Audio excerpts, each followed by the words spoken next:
kita setelah pembelajaran ini.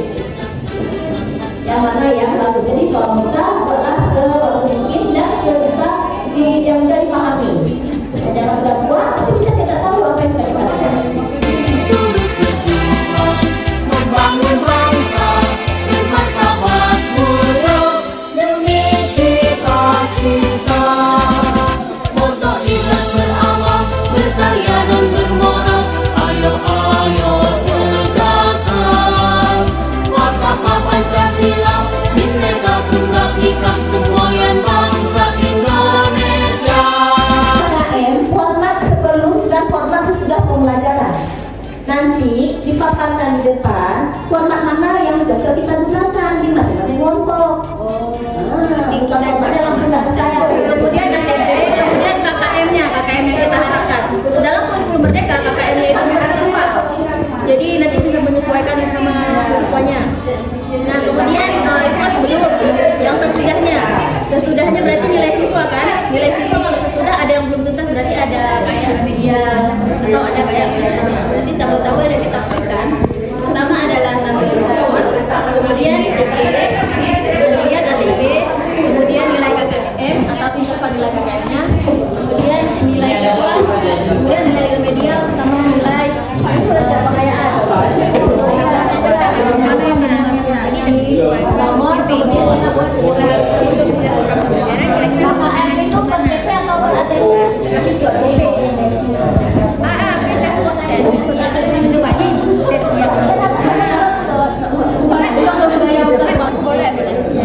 Format itu kita yang buat, pokoknya ada nama siswa, ada CP, ada KKM. Sudah sebelum Pelajaran Ketika siswa KKM-nya kan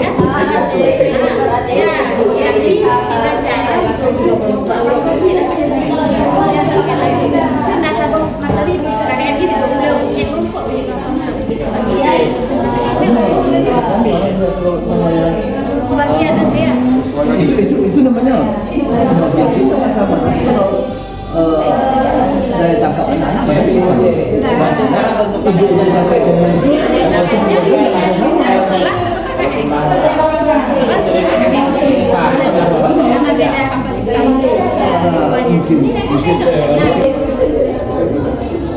CP kan umum.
Jadi 60 ke bawah sampai 0 berarti itu termasuk kategori yang harus mengikuti remedial alias tidak tuntas.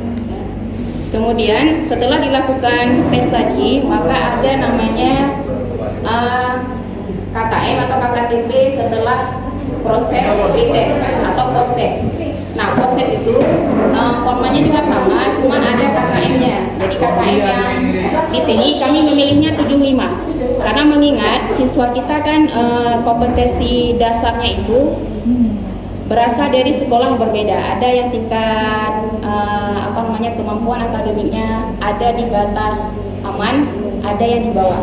Jadi karena untuk menyeimbangkan untuk balance-nya, jadi diambil di 75 dulu. Ketika siswa ini setelah prosesnya mendapatkan 75,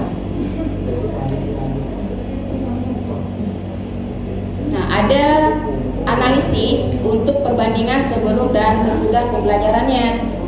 Nah, ini model tabelnya yang kami coba buat. Kemudian makro ekonomi.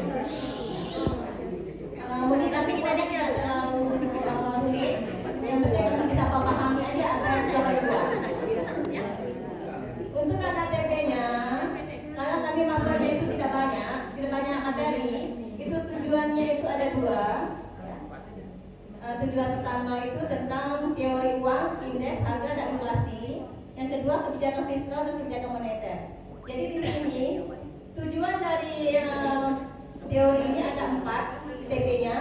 Kemudian kebijakan fiskalnya ada 3. Tidak perlu remedial. Setelah proses pembelajaran, bentuk KKTP-nya kami buat seperti ini. Tujuan pembelajarannya ada TP1A, di mana letak TP1A kita ambil dia sebelum pembelajaran tadi ini. TP1A, TP1B, TP1C, dan TP1D. Kami buat formatnya seperti ini: 1A, 1B, 1C, 1D. Di sini tinggal kita isi nilainya saja. Apakah siswa itu tuntas, tidak tuntas, apa perlu remedial atau perlu pengayaan. Baru dapat nilai akhirnya berapa. Warahmatullahi wabarakatuh. Di antara semua kelompok, kami rasa kelompok kami yang paling sederhana ya. Simpel sekali, kami hanya buat satu di sini. Yang ada di sini elemen di sini bilangan, barusan terklik ya. Kemudian ada tujuan pembelajarannya, indikator ketercapaian pembelajarannya, ada KKM. Kami ngambil formatnya dari KKTP. Ini format KKTP awal. Kemudian ini nilai yang kami harapkan untuk kelompok. Berarti di sini 80%. Kami berharap di setiap kelas yang kami masuk itu pada tujuan pembelajaran ini mencapai 80%. Apabila tidak tercapai 80%, maka tindakan yang akan kami lakukan di sini berdasarkan keterangan. Kalau 0 sampai 50% itu tidak tuntas, diremedial di semua bagian. 51 sampai 79% dianggap belum tuntas, remedial di bagian yang diperlukan. Kemudian 80 sampai 100% karena KKM kita 80, jadi 80 sudah dianggap tuntas. Jadi diberikan pengayaan. Jadi KKM yang kami berikan di sini kelompok, penilaiannya berdasarkan dengan cara yang awal, seperti yang kita lakukan seperti biasanya, ada asesmen, ada pengolahan nilai. Jadi di sini kalau memang anak-anaknya tidak bisa akan diremedial seperti ketentuan-ketentuan sebelumnya. Kemudian di sini KKM sesudah itu adalah nilai siswa yang sudah dirata-ratakan berdasarkan pembelajaran seperti yang kita lakukan setelah ulangan, setelah nilai harian sudah direkap semua. Kita masukkan kembali apakah sudah tuntas atau belum tuntas, gitu. Sebenarnya saya tidak perlu menjelaskan bagaimana KKM kita, bagaimana KKM kelompok kami, karena di sini semua dan sudah pernah kita pelajari sama guru-guru senior kita, almarhum Pak Harim ya, dan sudah terserap semua dalam pikiran kita.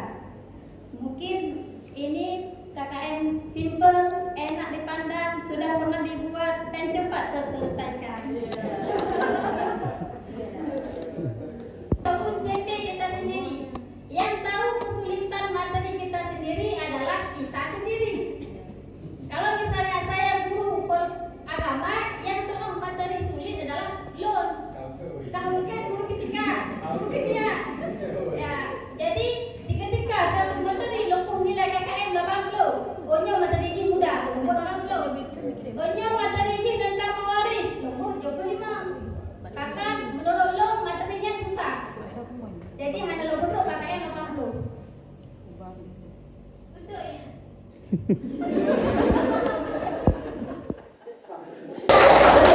Baik, hanya sekian dari kelompok kami. Terima kasih atas segala apresiasinya. Lebih dari kurang mohon maaf. Assalamualaikum